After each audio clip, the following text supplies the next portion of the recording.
Welcome to Priority Traffic Podcast. I'm your host, Chris, and today with me is Josh Chase, where we discuss all things leadership, including self-leadership, living a life of service, self-talk, and what it means to have a military mindset. I hope you enjoy the show.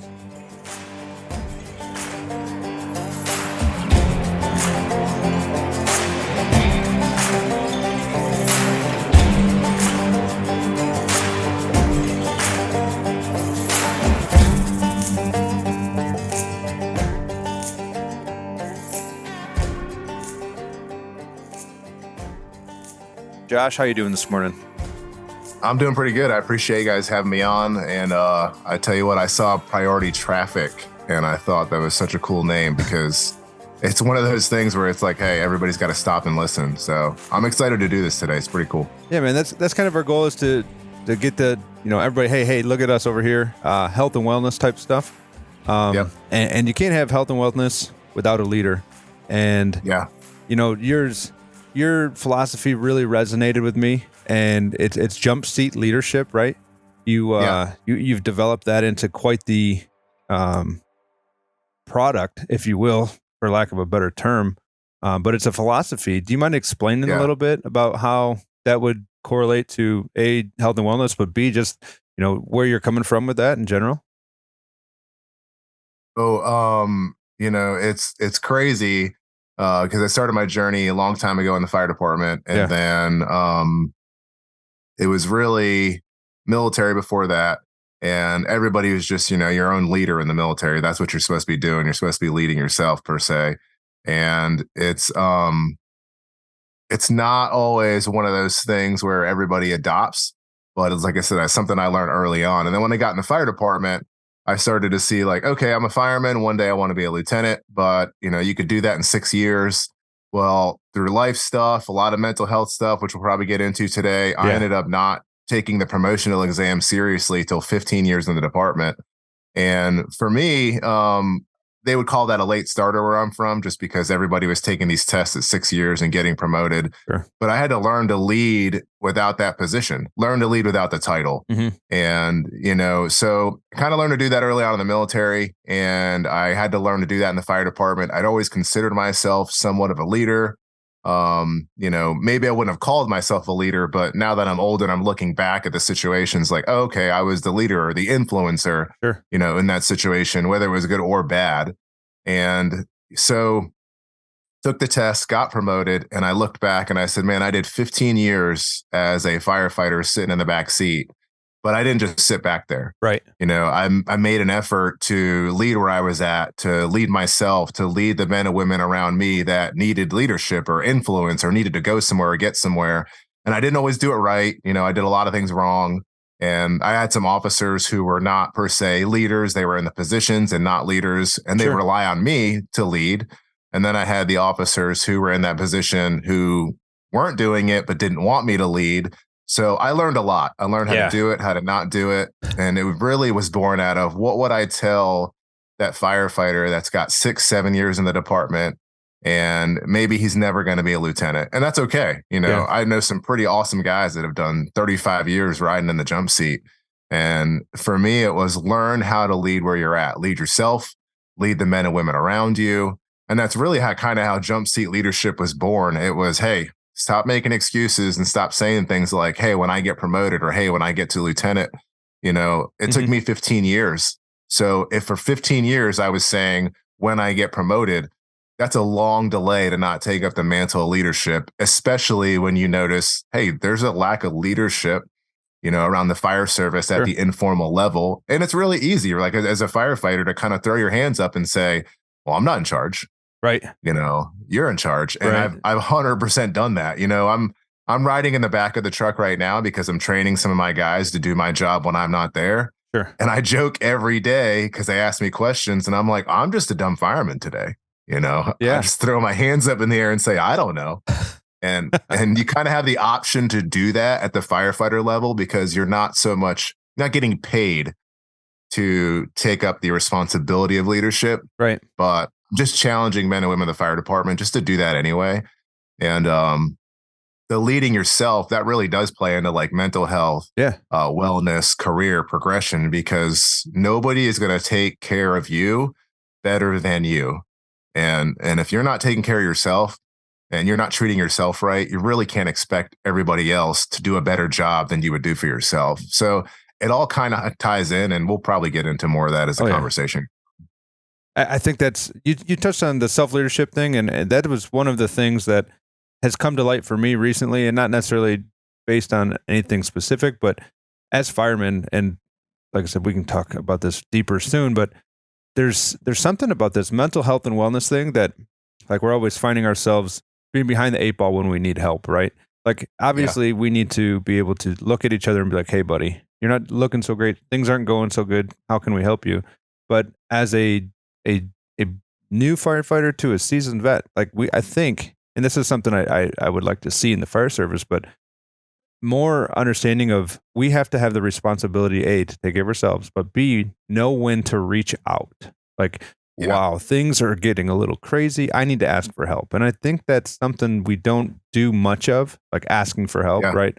We try Oh, to yeah. manage everything we can. So um I think the self-leadership is huge with health and wellness. And that was when I saw your book, I read your book, I loved it. Tons of great stuff. But before we get too deep into the book and where you're at now, like, you're a military veteran. You're currently a Yep. lieutenant in the fire service. Yep.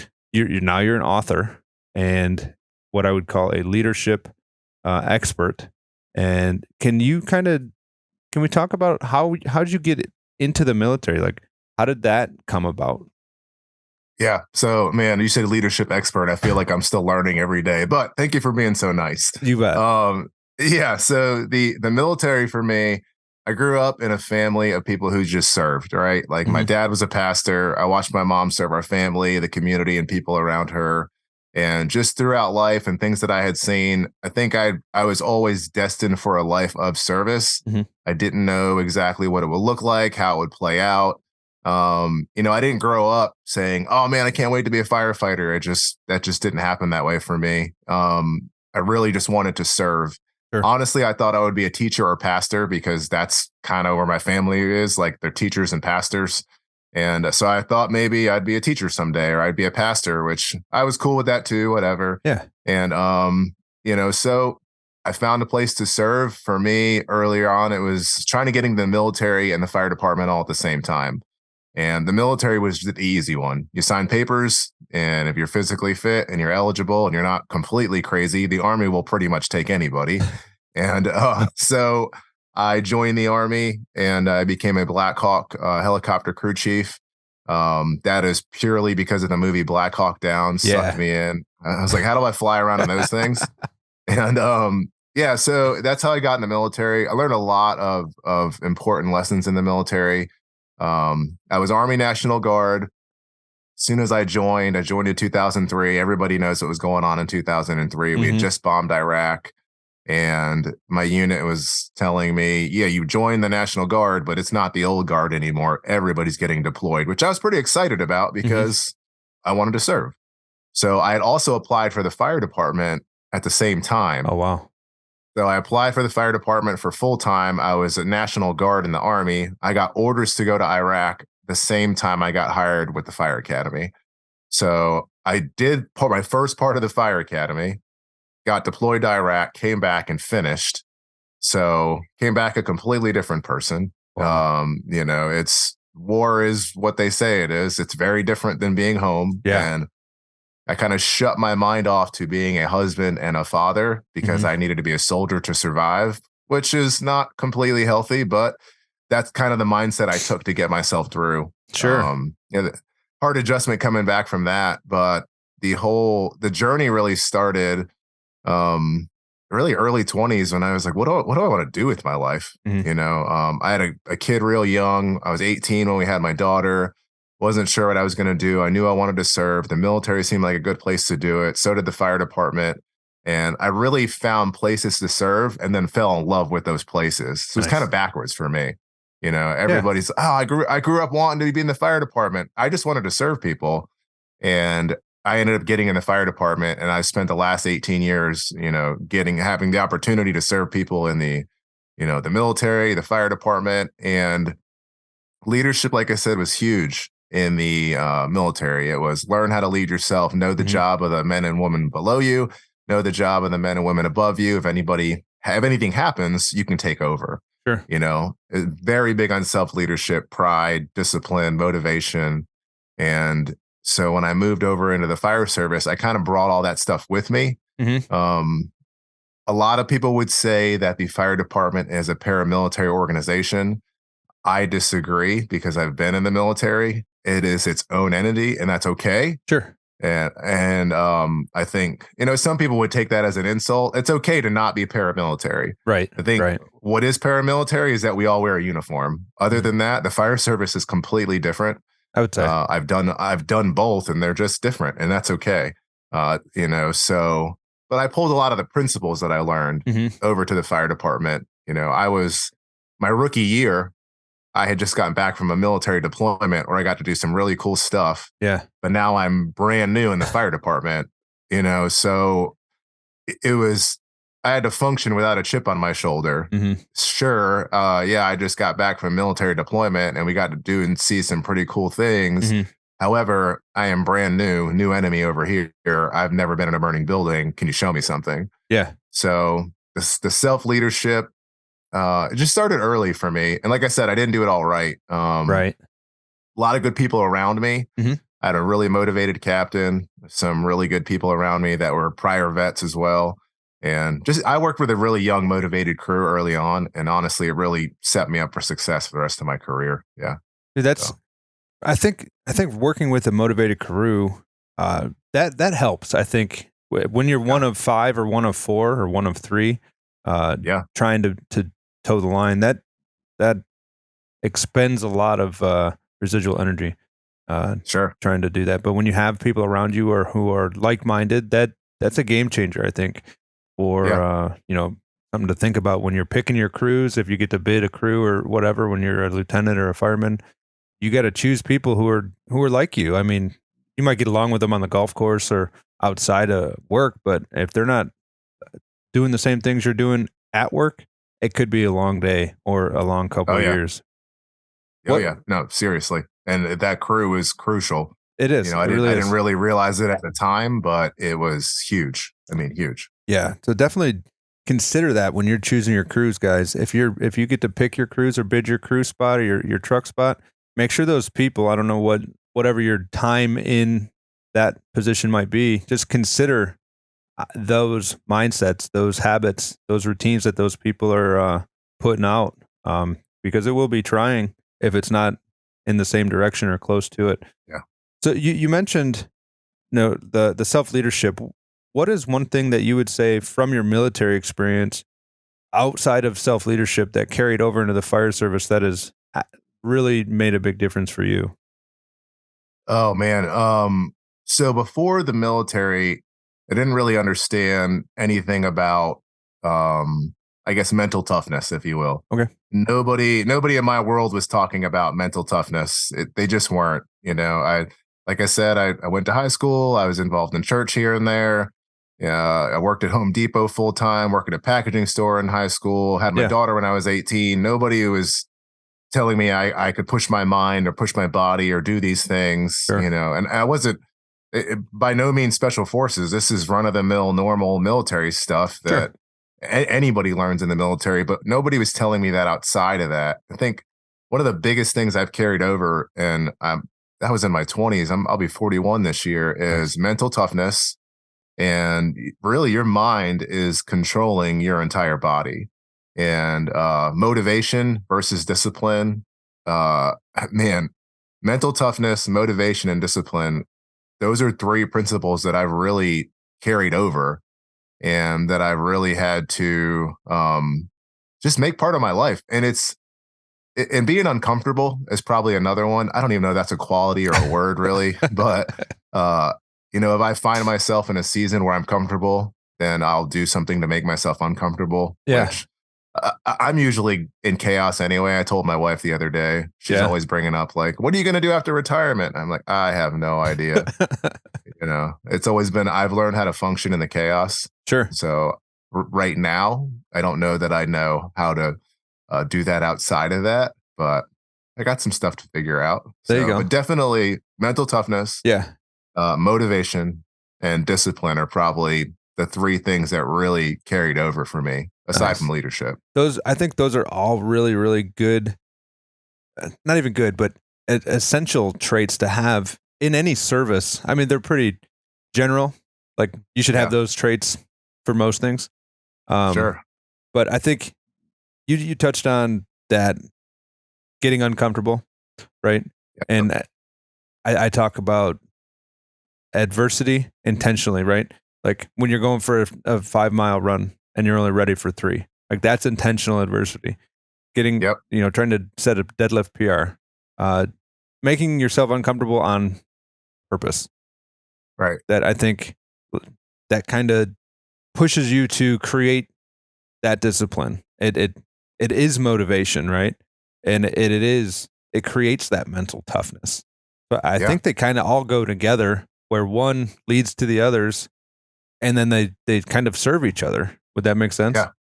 No, that you're definitely right. I think they all definitely go together. And I think, that's like I said, in the military, I was not a runner by any means. I Ugh. ran, I jogged, but when I got to the military, we ran. And I was a terrible runner when I first joined the military. We had Sure. A group, B group, and C group. I was 110% in C group, which meant you were the slowest runners in the group. And I didn't even want to move up to B group Right. because I knew then I would have to keep the pace of B group. But naturally, that's the goal: is C group get to B group, B group get to A group. Sure. If you're smart, you hang around in B group for all the boot camp because you don't get screamed at too much. Right.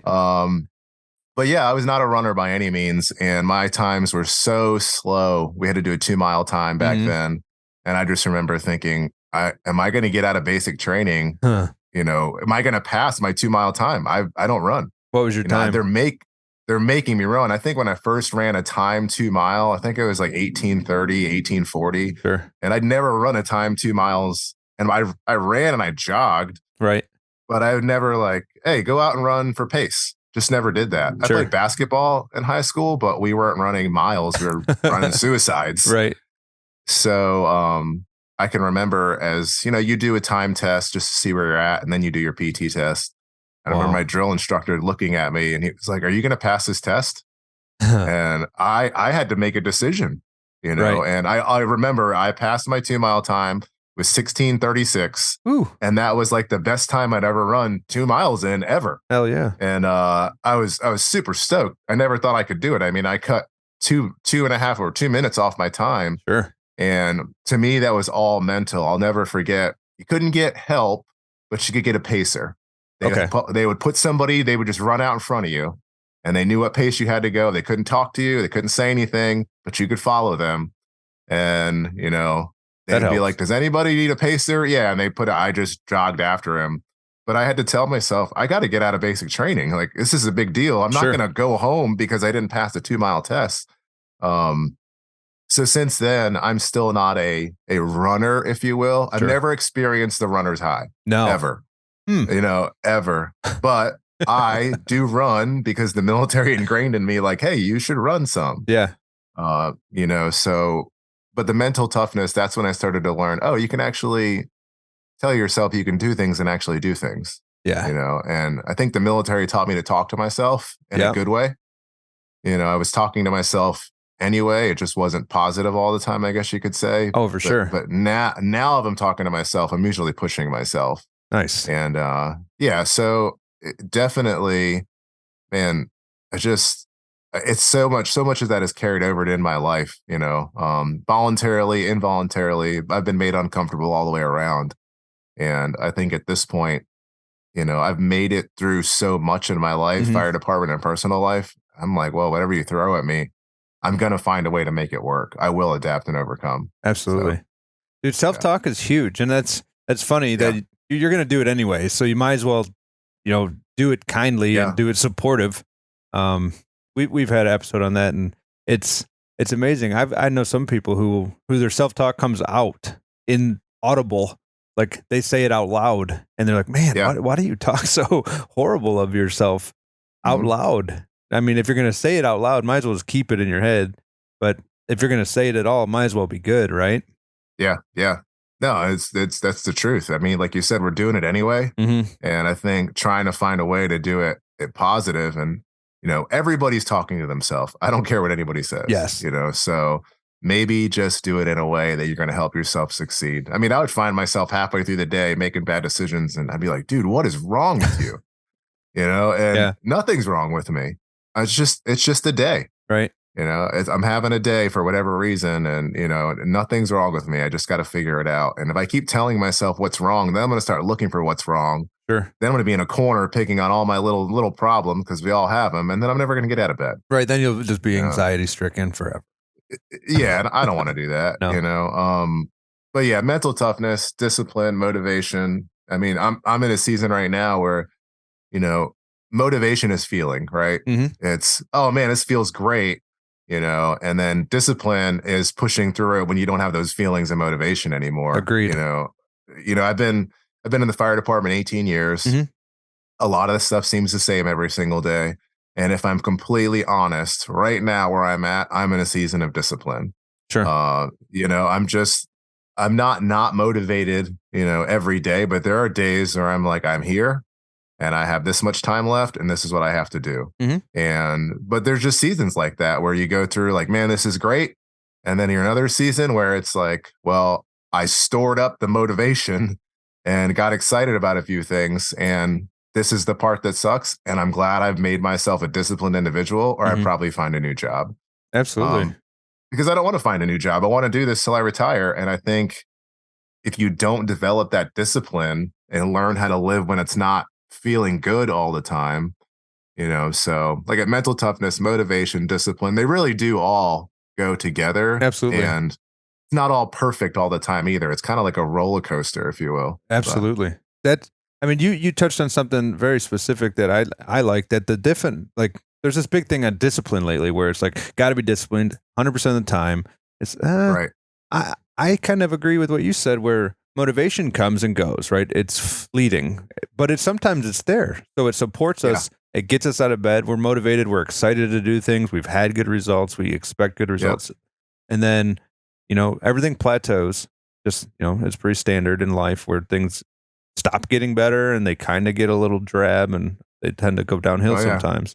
And that's, like you said, where the discipline kicks in. Like, without that discipline practice, you're just be like, oh God, this is horrible. I've got nothing left to give. I'm done. And you just curl up Yep. in a ball. But discipline, you push back. You push back until that motivation shows up again. And Yeah, it might be a 100%. minute. And you got to dance, right? Whether it's easy, fun, slow, and arduous, you got to do something. And Yeah. so I think there's just like this big thing about, if you're not disciplined, you're nothing. Well, motivation helps, and it does come and Yeah. go. But Well, I mean, and we have a lot of David Goggins in the world, a lot Yeah. of Jocko Willings in the world, and like I follow these guys. I do and, too, Like to me, it's motivating to see what they do and how they push themselves. for sure. But also in watching that, like I am not David Goggins, Right. Like, I am not Jocko Willing, so I'm not going to make myself feel guilty because I'm not up at 04:32 every morning taking a picture of my watch, getting after it. Yeah. Like I got a lot of respect for you. Like you want to get up at 4:30 every morning? That's awesome. Absolutely. It pushes me to be disciplined in areas of my life, but I'm not up at 4:30 in the morning. Right. I watched a video about David Goggins last night and he had all his stuff laid out for the morning and shoes and running clothes and watch and all his things. Yeah. And I'm like, that motivates me to be disciplined in areas of my life. And I think we watch these things and we think, oh, I got to be like this guy. There's a reason they say there's the top 1% or the Mhm. top 5%. And I don't even know if that's all true. I think look up to whoever you're going to look up to, Mhm. but don't make yourself feel guilty because you're not these people. Right. Like use it to motivate yourself in the areas that you're called to do well in, or, Mhm. your mental health or your mental toughness. I watch these guys for inspiration for myself. I don't want to grow up and be David Goggins. Exactly. I don't want to grow up and be Jocko Willink. There's already one Jocko Willink. Yep. There's already one David Goggins. And there's already a Josh Chase. I'd like to figure out what I'm here to do instead of pretending to be somebody else. So I think a lot of the times, like you said, there's all this stuff out there about discipline. but you can't walk around making yourself feel guilty because, Right. you're not breaking the pull-up record. I mean, Yeah. I listened to David Goggins' first book. It was phenomenal It was and awesome. extremely inspirational, even to see like the childhood stuff that he pushed through and the trauma. And, it was amazing. But I didn't want to be David Goggins at the end of that book. I wanted to be a better version of myself. Yeah. And I think that's where you got to get to. Yeah, I think finding that motivation within the people, right? Finding that thread that connects with you and that you resonate with. Like Jocko, he gets up at 4:30 every day. Well, I try to get up at the same time that works for me every day. I don't try to exactly to be Jocko, and like I just saw him live and he's a super stellar dude. I'm not trying to be Jocko. Like you said, I'm trying to be the best version of me. And right. every day I don't have to get up at 5 a.m. because I don't go to the fire station every single morning. Right. Some mornings I'm coming home, so I get to sleep in at work a little bit differently. So finding what works for you from those guys, being inspired by those guys to find the best version of yourself, like you said, I think that's where the money is. But getting down on yourself because you're not getting up at 4:32, you're not posting on Instagram, you're not running across the country in one day, beating yourself up for not reaching those milestones seems a little bit silly. Yeah, it is. I mean, it's one of those things. I have like I call it the military mindset where if I got a buddy at work, he's an Army vet too, and I'll look at him and I'm like, jogged 2 miles in my weight vest the other day, and he's like, why?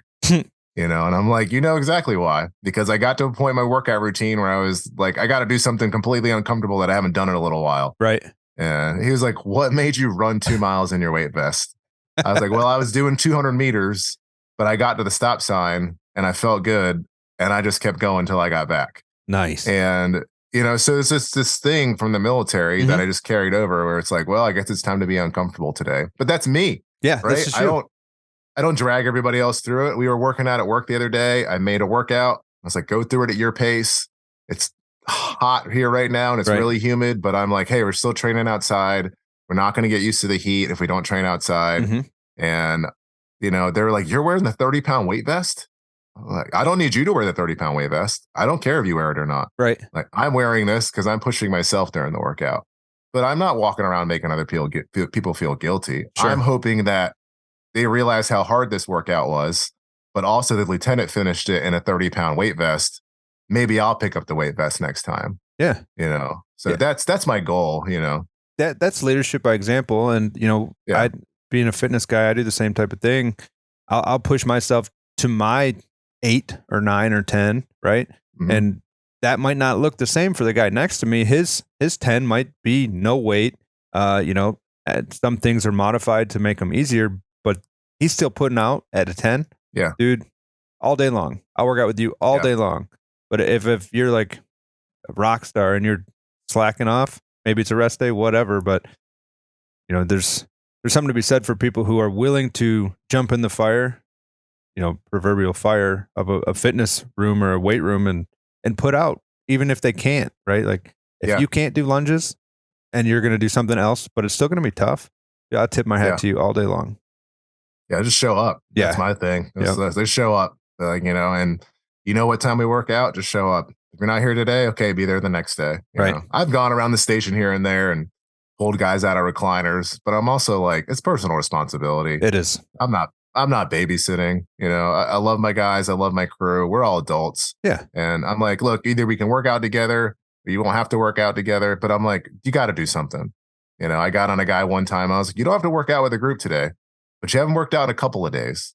So if we get a high-rise fire today and you're on the 3rd story and you're sucking wind and then you sit and take a break, I'm going to have a problem. Yeah. We'll talk about it after. I'm like, do what you want to do. Right. But also realize you're responsible for this. That guy changed that day and was like, well, I'd rather work out and not hear it from the lieutenant later. Dude, for real. Accountability. It is what it is. But I try to do it friendly. Every now and then it doesn't come out friendly. It's like, but you're still working on a few things. Yeah. And the fire service is funny because at some point it's friendly, but at some point, like, I might die because you're out of shape. Right. So I say this all the time. I'm like, hey, man, it's not personal, but it's personal. Right.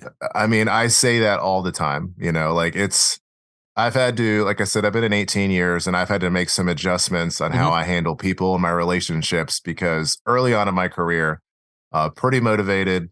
And if you were not as motivated as I was, Hmm. and I knew you were not there for the right reasons and you were just kind of collecting a paycheck, I did not want to even look at you off duty. Right. Don't talk to me. I'm not wasting my time with you. Do not toast me at a table when we're drinking beer because at the end of the day, I know you don't care about me and I don't want to talk to you. And I I've get had to that. kind of shift that mentality because to me, it is personal. Hmm. And I've had to learn how to treat people that are maybe not there for the right, because it just happens. Hmm. It And definitely they don't does. deserve to be treated any less than the person that is motivated.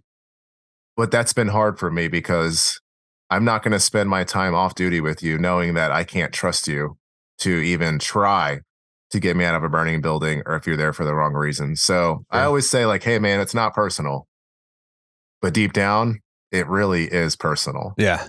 Yeah. That's kind of like the, hey, man, with all due respect, you're about to disrespect somebody when you say that. Yeah. It is what it is. It totally is. So, how would you say your leadership philosophy has changed with this development, this evolution that you've experienced from the beginning, coming into the fire service from the military? You obviously had some structured leadership, self leadership going on, but as you sit here today, what would you say that has evolved into?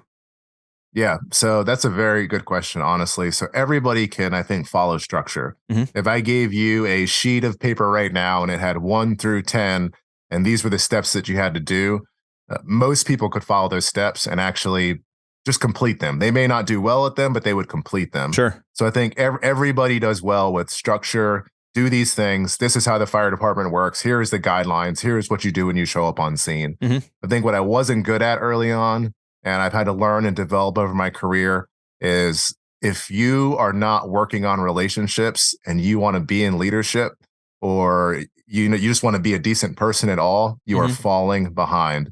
I mean, my biggest thing that I focused on when I transitioned from being a firefighter to an officer was I have to continue to build authentic relationships with the people that work in my station. Okay. For no other reason than to build relationships with these people because building relationships is what builds trust. And when I say relationships, I mean authentic relationships. Yeah. What So do you I mean? think for me, I can't if I'm building relationships because I want to be a good leader, I feel like that's almost like an agenda. I have to do this so I can be a good leader. Sure. I've just build relationships with the people around me and just build trust.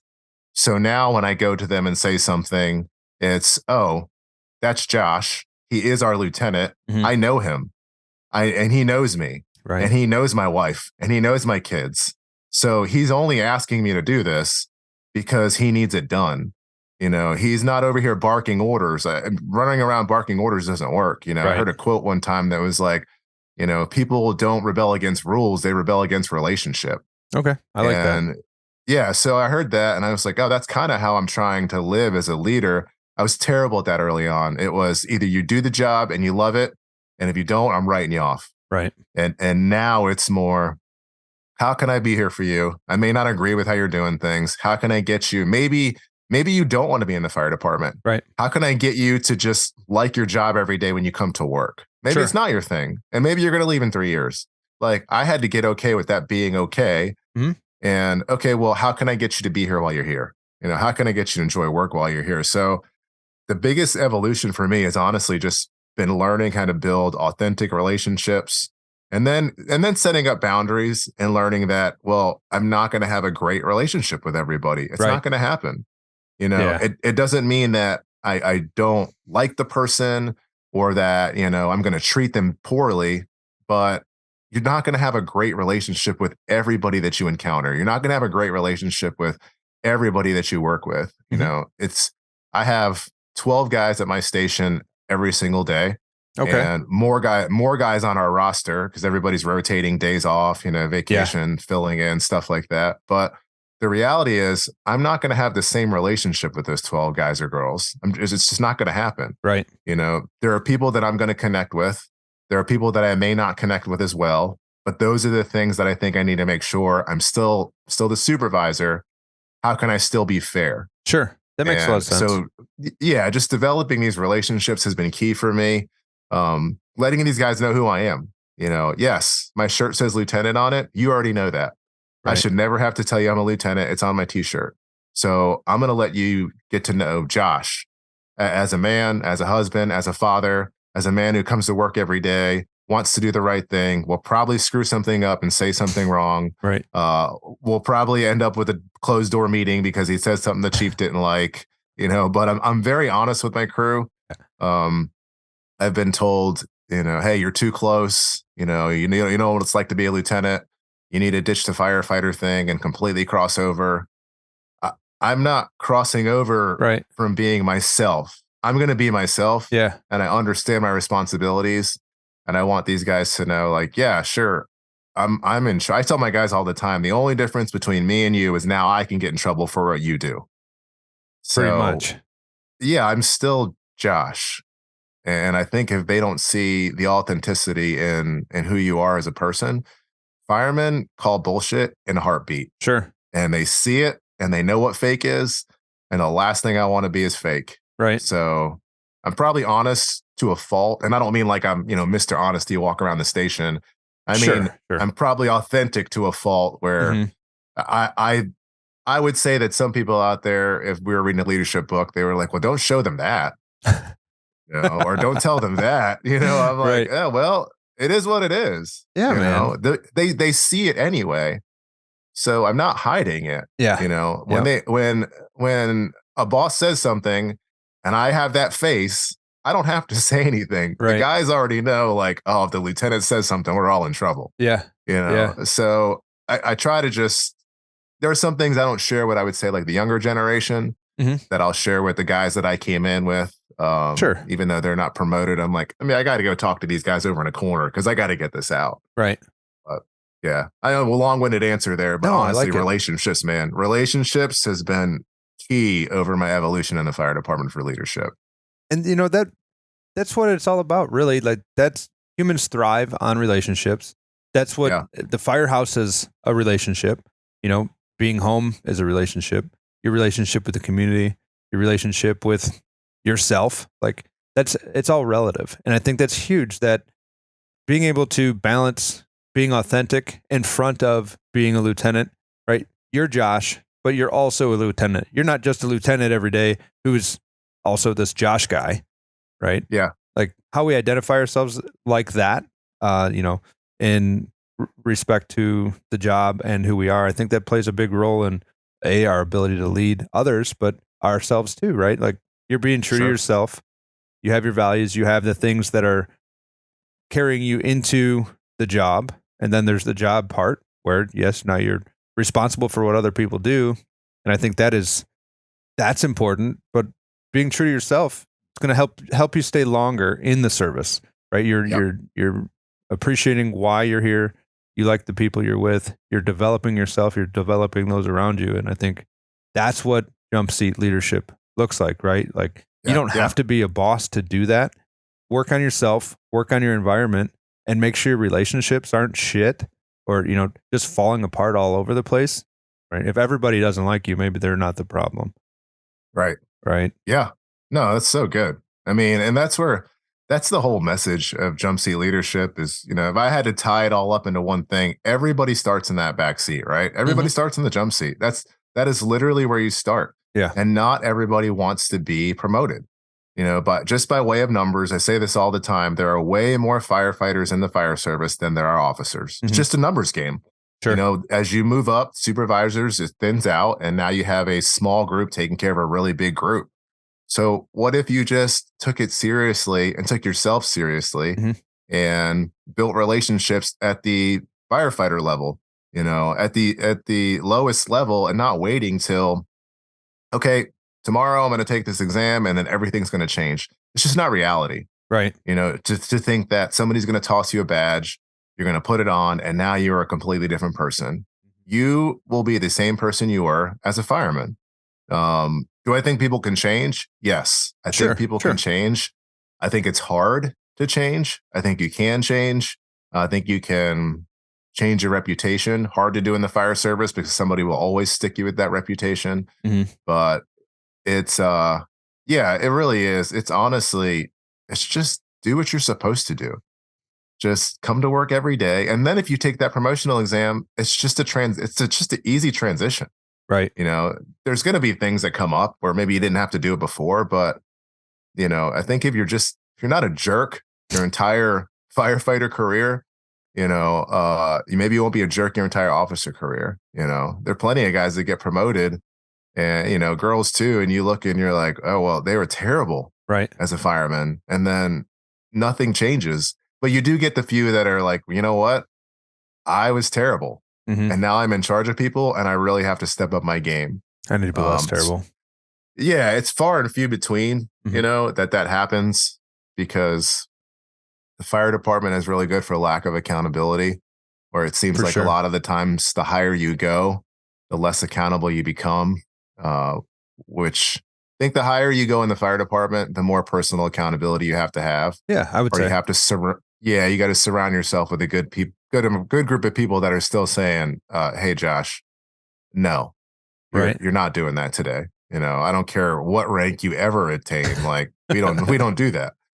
And I think a lot of us, we don't surround ourselves with those people Mm-hmm. because then all our ideas aren't good anymore. Right. So, I I mean, Dude, surrounding yourself, that's another thing. Like choosing your tribe, picking the people that you associate with is huge. Your mm, circle, mm, if they're not a little better than you, and you're like you're that 8 or 9 out of 10 guy, and everybody else is a 6 or a 5 below you, you're kind of peaked out, right? Unless yeah, you're super, super self-aware and like grinding all the time. But when you're that 7 or 8 in the room of 10s, maybe 12s, right? Now you're stretching. Now they're holding you accountable. They're keeping you elevated, pulling you yeah, along, and that I think paying attention to who you're around as a leader is really important to you and the people that you lead. yeah, That I don't think there's enough being said about you do mentorship, right? yeah, Right. yeah, So having a really good mentor for whatever your goals are or your context of that mentorship relationship, that is, I think, one of the keys that personally, my fire department doesn't offer a mentorship program. We have professional development stuff, but sure, I think you have to go find that guy. I have to sit down and talk to guys like you and ask them questions about my professional career and how I should deal with these certain issues. And then now you're getting like an elevated perspective that you might not have gotten, yeah. within your department. And I don't think people realize that's what successful people do. Like I have people that I go talk to that are better at things than I am Mhm. or have been through situations before me and I make phone calls. I don't make all these decisions on my own.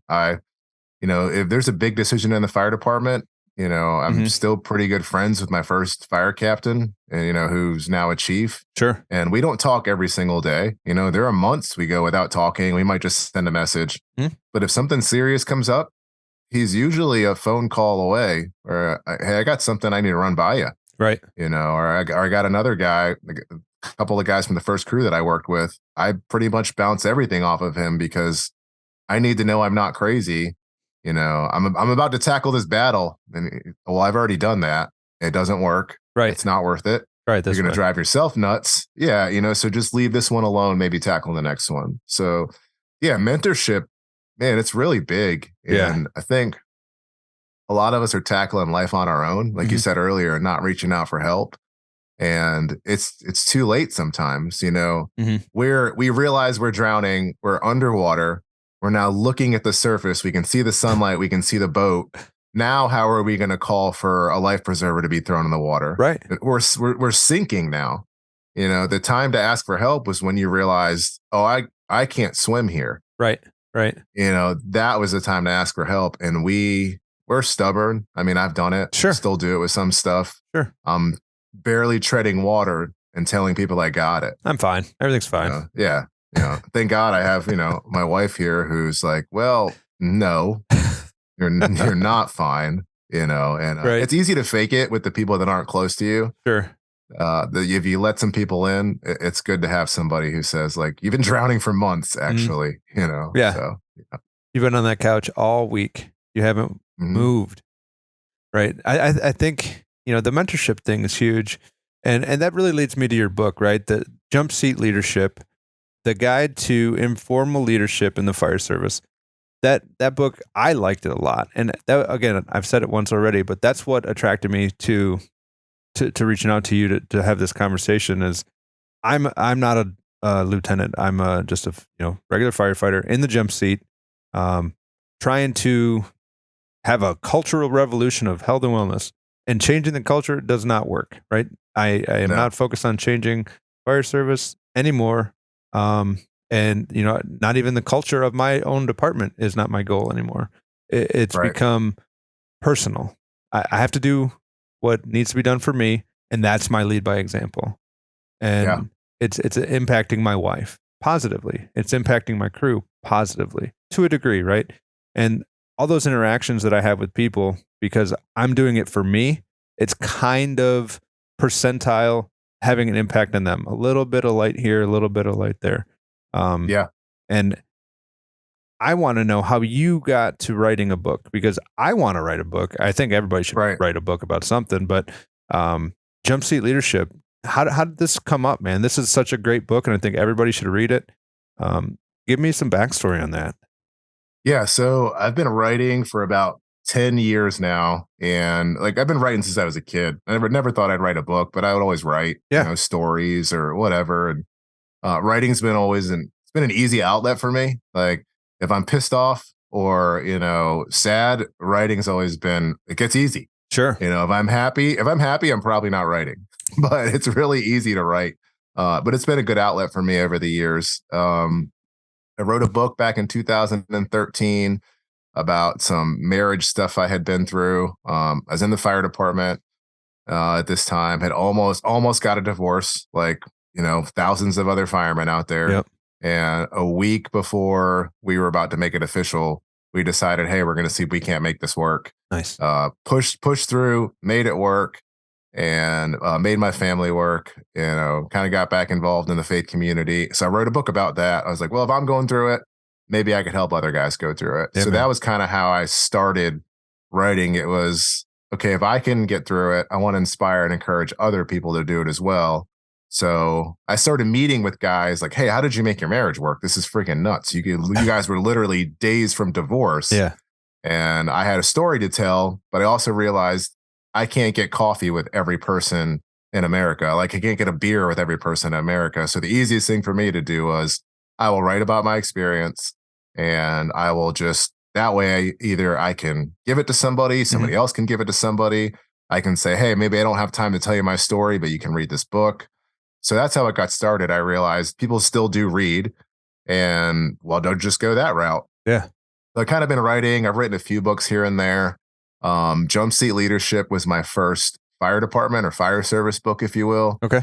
I wrote a book similar called Take the Lead, which is really about just taking ownership of your life through adversity, where I talk about more personal experiences. I went through an almost divorce, a separation in the fire department. My career in the fire department wasn't always easy. I talk about losing my first wife a little bit in that book and how I had to push through that. And oh yeah. Then raising my kids as a single dad and getting remarried, really short book on hey, you can really take ownership and push forward.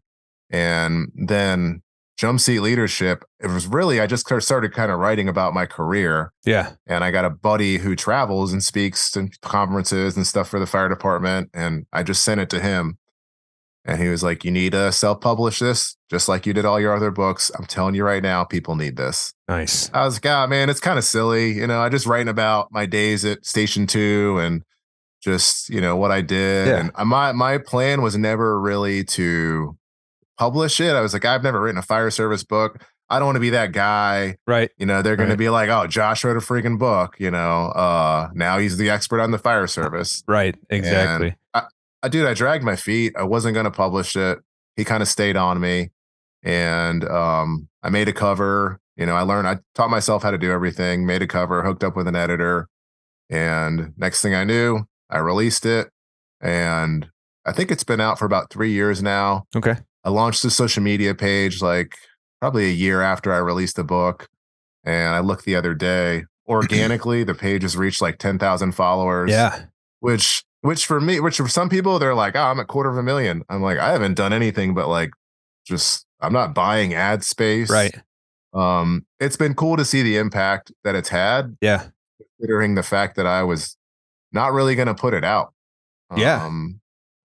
So I've gotten to travel a little bit, talk with some people in different fire departments. And it's kind of like you said, like if you've been through something, Hmm. I think everybody has a story. Some people just choose to write about it. And I just choose to write about the things that I've been through, hoping that other people will be inspired and encouraged to not make the same mistakes Hmm.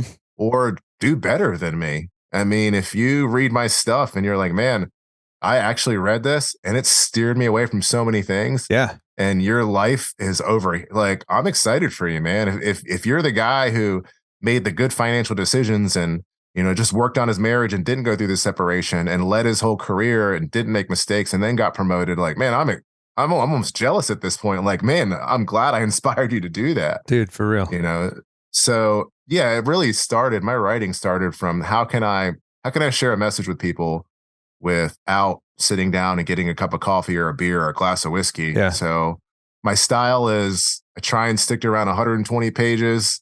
And I want you to be able to read this book in about an hour and a half, 2 hours, and you're done. Perfect. I want it to be like a meeting. Like if you sat down with me and said, hey, what would you tell me? Right. Well, this is exactly what I would tell you. And that's how it got started. I've been writing for a little while. I got a lot of books in me because there's a lot of people going through stuff, and I'm just going to keep writing. And honestly, this book, out of everything I've written, has really encouraged me to keep spreading my message, whether it be personal, fire department. People do read. Yes. And I've got a lot of positive responses from the book, and people have reached out, and it's done nothing but encourage me to keep on writing. Good. Like I said, I lost my first wife 8 years ago. I'm working on a book on grief and how do you work through grief as a man who just 32 years old unexpectedly loses his wife and now is raising 3 kids on his own. There's a guy out there that needs that. Oh, So I'm going to write about it, and then I got another book I'm kind of rewriting a book about, hey, how do you make your marriage work in the fire department? Yeah. Send it what over. principles? Yeah. What principles are you going to apply Sure. to actually make this work? Or are you just going to fight this war on your own and just see what happens and wing it? And then one day just not be married. Like if you don't want to be married, that's fine. But if you want to stay married, how do you do it? Yeah. And so that's kind of how it all got started. I'm like, how can I help you get where you need to go? And man, if you can learn from my mistakes, please learn from them. Please learn from them. I wish I had, it's like, I wish I had me. I wish I had a guy like me. And there was probably a guy out there just like me. I was probably too stubborn, to listen. Mhm. But I just, honestly, I want to see people do better. I want to see people succeed. I'm excited when people do better. My goal is to get people from, hey, if you're at a 6 and you want to get to 10, let me know what I can do to help you get to a 6.5. Like whatever I can do, Absolutely. I'll help you, and if you surpass me, awesome. Maybe one day you'll reach down and pull me out of something, For sure. Dude, that's, I mean, that is, that resonates with me a lot too, because there's experiences and just like, man, when you go through something and you get through it, you're like, holy cow, I just did that. Yep. I bet there's somebody else who needs to know what I just did. And absolutely, you just turn back and tell the guy who knows a little bit less than you, like, hey, I'm not telling you what to do, but this is what worked for me. And that was the premise of this podcast to begin with. And I just, do you mind if I read just a snippet from chapter 6 of your book? It's The Mirror, chapter 6. It says, you can't lead from the jump seat unless you are willing to look in the mirror. You must be able to identify your own flaws and bad habits and be willing to face and change them. I think that really was a profound thing for me. And it's like, it doubled down on kind of what I'm working on, like me, right? Not trying to change people around me. Right. And that was my favorite chapter of the book. And, just being a normal dude who writes a book, I love the book. And chapter 6 was super thank you. Impactful for me. So thank you for writing it. It's helped me. I can attest to that. And just listening to you speak about wanting to help and wanting to serve. It just makes me know that, all I have to do is put the book out. Doesn't have to be Right. perfect, be authentic, and, that'll save you time from having to sit down and have coffee with the entire world. Yeah. And nobody has time Yeah. And for that's that. why, no, and that's why it's been so awesome. Thank you for saying that. I mean, it's really hey, this is me taking a look inside of myself and Mhm. just sharing it with you. I mean, Right. and that's really how I wanted to write it was, hey, here's what I done. And I think you could do well if you did this. And I think you could do well if you didn't do this. Would never tell you what to do or how to live your career or how to live Right. your life. But if you're looking for advice, if you're looking to be strengthened, and if you're looking to be encouraged, like it's a short, easy read. And my goal moving forward, I think, with my writing and speaking and the fire service, we'll see where all that stuff goes, Yeah. is to just is to open up and be even more personal with there's a lot of fire service leadership guys out there, right? Yep. And Tons. that's the avenue that I've been allowed to operate in. And I'm so thankful for that. Mhm. The fact that people follow the page, like the page, reach out, read the book, but there's like a whole nother level to this. Mhm. There really is, like, the mental health, the mental health, the fire department families, the marriage, how are you spending time with your kids, how are you balancing, work and play, how are you taking care of yourself. There's so many levels outside of leadership, Yeah. and I'm really hoping, in the coming years, coming months, coming years, coming days, whatever, where I'll be able to really share and speak about more personal things, Right. like, okay, yeah, like your wife moved out. Like, was it really her? Right. Or yeah, like is this that chapter 6? Like, I know we're talking about jumpsuit leadership, but have we looked in the mirror? Like, was it your wife? Yeah. Are there things that you can work on? Like, are you going to take ownership of the fact that you're leading this family? Mhm. You're expecting your wife to follow you, but she's looking at a man who's not leading himself. If you're not leading yourself, how would you trust your wife to follow you? Right. So there's things, so many different things, and I'm really hoping to really get more personal Good. as the time goes on, as this thing evolves. And me and my wife were just talking about how to do that yesterday. Nice. Um, and I'm peppering in some things here. I got some things in my presentations I talk about where I'm Cool. like, well, you brought me here. And when you bring somebody here and you put them up here and you let them talk, well, They get, so I yeah. share a little bit about my personal journey kind of at the Cool. end of class. And people are like, oh, this guy lost his wife at 32 years old unexpectedly, is raising 3 kids. I was going to quit the fire department because somebody was mean to me yesterday, Right. and I'm like, well, I was going to quit life, but I pushed through that. So it just puts things in perspective for Mhm. people, I hope. And, For and I've, sure. and not to say my situation's like, oh, my situation's harder than yours. Everybody has their own stuff. I mean, Yeah. For sure. I've seen people's situations who are way harder than mine. Right. And Your but I let situation's the hard fact for you, and theirs is right, hard for them. exactly. That's a perfect way to put it. But yeah, I'm really hoping to just honestly get more personal. Cool.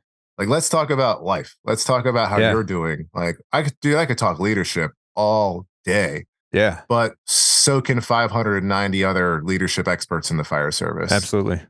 One thing, I won't mention a name because people get mad at me because it's a famous individual, Okay. but there's a famous individual out there that has pushed through so much adversity. Mhm. I mean, the wrote a book, super famous. I mean, inspirational, encouraging. I had my wife read it, and she said he's been married 5 times. That's what she took away from the book. Yeah. And I said, yeah, yeah, yeah. She said, hey, I get all respect for what he's accomplished, but he can't stay married. Yeah. And I said, oh, I really didn't put that into perspective. Like, Right. I want to stay married. Like, Mhm. I want to be married. I want to do a healthy career. I want to be drinking bourbon on my front porch with my wife and, Yeah. watching my grandkids play. And I want to do that. So she's like, be inspired, be encouraged. But he also couldn't hold on to his family. Sure. Like, Sure. he gave up his family and he pushed his family to the side to accomplish all this stuff. Very true. And, so that's the kind of stuff that I want, like, inspiration, encouragement, all that stuff.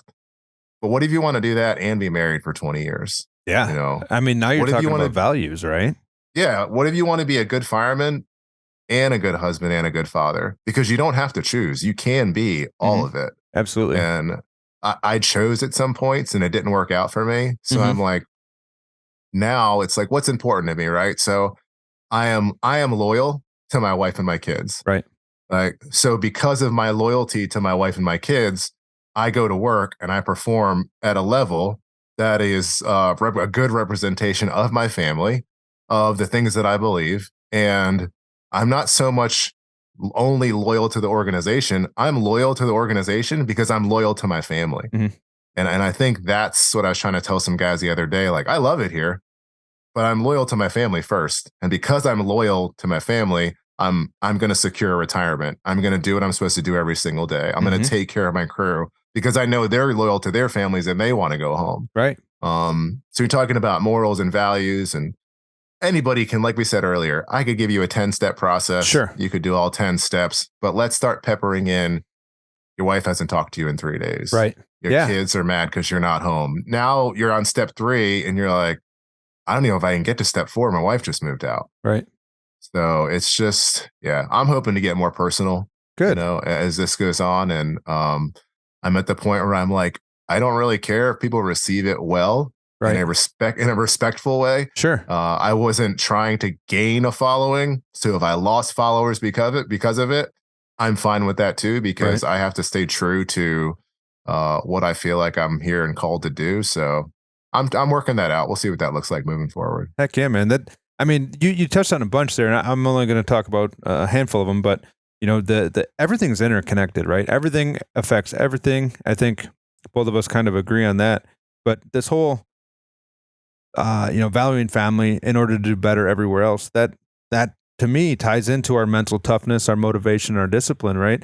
Like your Yeah. ability to be a good husband includes going to work. It includes staying fit. It includes doing your job well, which in a roundabout way helps you be a better husband. And it kind of helps us fulfill our roles that we've chosen to take on. And with a purpose as strong that as you have, that all adds up. It all kind of compounds into itself. And then now we're talking about wellness routines and being a leader on all sorts of levels. So I think if you just keep writing the stuff that comes out of your heart like it has, I think you can't go wrong. And the book Jump Seat Leadership, it isn't just for the fire service, it's for people. It Yeah, doesn't I have like to that. Yeah. be a fire, it's in the context of fire service, right? Like, so what? Like, anybody could read that book and learn a lot from it, Yeah, no, I agree with you. I mean, I completely agree. I mean, it's like you just hit the nail on the head, man. It's values. It's really like, what do you value? right? Like, what is important to you? You Hmm. know, like I said, I'm a family guy. I haven't done it all right, but Sure. my marriage and my kids are first. Doesn't mean that they feel first all the time. They probably don't. Right. Does that mean I need to make adjustments? 110%. Yeah. I mean, mental health and wellness. I'm 18 years in the fire department. And, lately me and my wife have been talking and she says, you should probably go talk to a counselor about some things. I'm like, I've been on and off to counseling, Okay. but I don't know that I've ever sat down and done the real work. Sure. I've got a couple of sessions in and I'm like, that felt better, and Hmm. so now here I am 18 years in thinking I want to retire one day. I want to retire healthy. Right. I don't want to be a shell of myself for my wife and kids moving Yeah, forward or my exactly. grandkids. And so now I'm thinking, okay, well, fitness has always been a big thing to me, but mental health has not. Yeah, and so how am I going to take care of myself physically, Yeah. but not mentally, with your mind being so important? And I'm 2 months into seeing a counselor again and Sure. working on some things.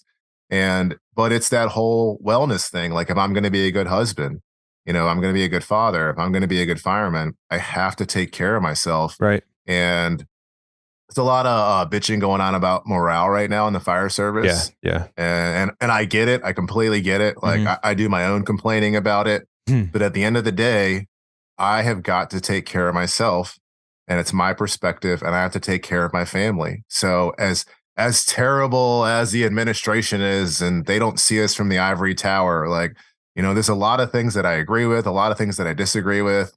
But at the end of the day, I am in charge of my attitude. I am in charge of my perspective, and I have got to take care of myself and my family because I am nobody else's priority.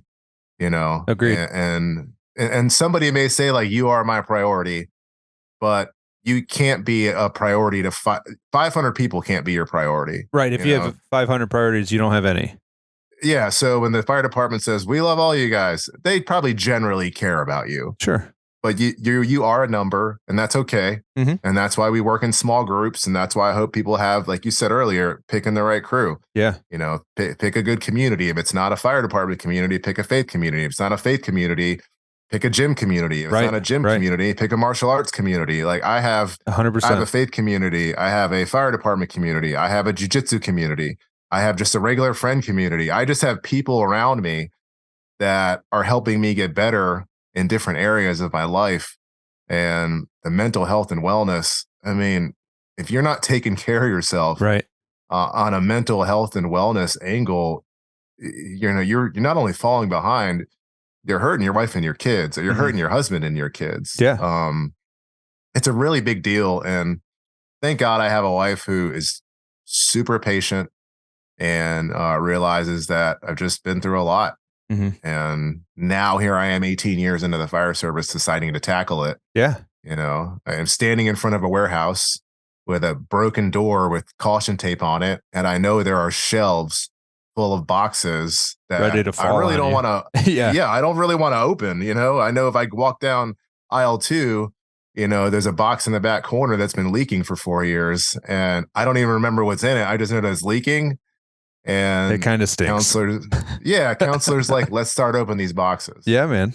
But if that's going to help me long term, be a better husband, father, be able to talk to the guys at work who come into my office and say like, oh man, my kids are driving me crazy. Mm-hmm. I'm like, okay, let's talk about it. Yeah. Clearing out that warehouse, getting those boxes opened up, unpackaged, sorting them out, cleaning them out, dude, that's huge, because that box in the back corner that's under everything that you hoped you could hide and forget about, that thing's contaminating everything. So true. And once you get to that place where you're like, oh, that's what that is, and you can process it or whatever that looks like, that now you have a warehouse that you can organize and you can put good things in. Right. Oh, you made free space for the good stuff. Yeah, exactly. Now you got bandwidth, and now you're operating at a much higher level. And then, the health and wellness aspect, being a leader and taking time for that. In the fire service, we talk about the toolbox, right? Like we've got the fire service toolbox, all these tools. We're supposed to know everything about everything. And man, that gets overwhelming too, because I can't know everything about everything on this job.